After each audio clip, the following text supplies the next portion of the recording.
Now we know that you become what you think about most of the time. And we know that successful people think about their goals most of the time. And in another segment, I talk about the recipe for goal setting, which in brief is decide exactly what you want, write it down, set a deadline, make a list of everything you need to do to achieve it, organize the list into a plan, and then take action. And the seventh step, the final step, is do something every day. So where do you get to the goals in the first place? And this is where the 10-step method comes into play. What you do is you take a clean sheet of paper, and this is where you're going to write down your goals. I have people in my seminars, by the way, take a clean sheet of paper and write at the top of the page the word goals and today's date. I say this is going to be a very important piece of paper for you, so make a separate piece of paper. And then what I do is I tell them, now write down 10 goals that you'd like to accomplish in the next 12 months. But these goals has 3 special characteristics or qualities. First of all, you write them in the present tense. Your subconscious mind is like a special computer that can only be accessed if you program it with commands in a particular language, and the language it understands is the language of now, the present tense. What does that mean?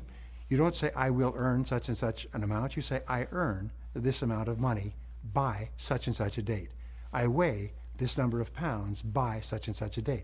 I drive this type of car, live in this type of home, achieve this type of goal. So you say it as though you are looking back and you've already accomplished the goal. It's already a reality. This is the kind of command your subconscious mind goes to work on immediately. The second P, we call these the 3 Ps. The first is present tense. Second is positive. You always use positive language because your subconscious mind cannot process a negative. So you say, for example, not I will quit smoking, but I am a non-smoker. Not I will lose weight, but I weigh this number of pounds. Always phrase your goals in the positive tense. The third P is called the personal, and you always use the word I when you write down a goal for yourself, because you are the only person in the universe who can use the word I in reference to yourself, and whenever you use the word I, you signal your subconscious and superconscious minds that a very important goal is coming down from head office. And when you use the word I, you always follow it with an action verb. And here's what we know. The shorter, sharper, the simpler the goal statement is, the faster it will come into reality. So don't write a goal statement that takes a paragraph. Write, I earn X number of dollars by such and such a date. I achieve such and such a goal by such a date. And it's always I plus an action verb. It's the most powerful way of programming your subconscious and unlocking your mental powers. So now you take a clean sheet of paper, and what you do is you write down 10 goals in the present tense, positive personal. And you write them down, and you end each goal with the words by such and such a date. In other words, every goal is time dated. This exercise takes 3 to 5 minutes.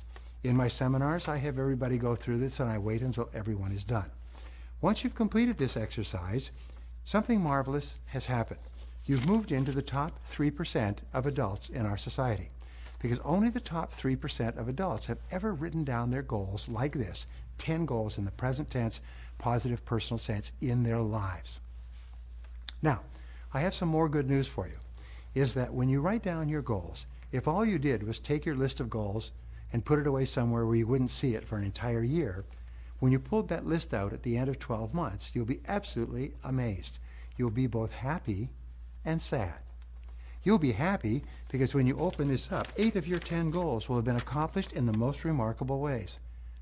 And you'll be sad because you wish you had set more goals and bigger goals.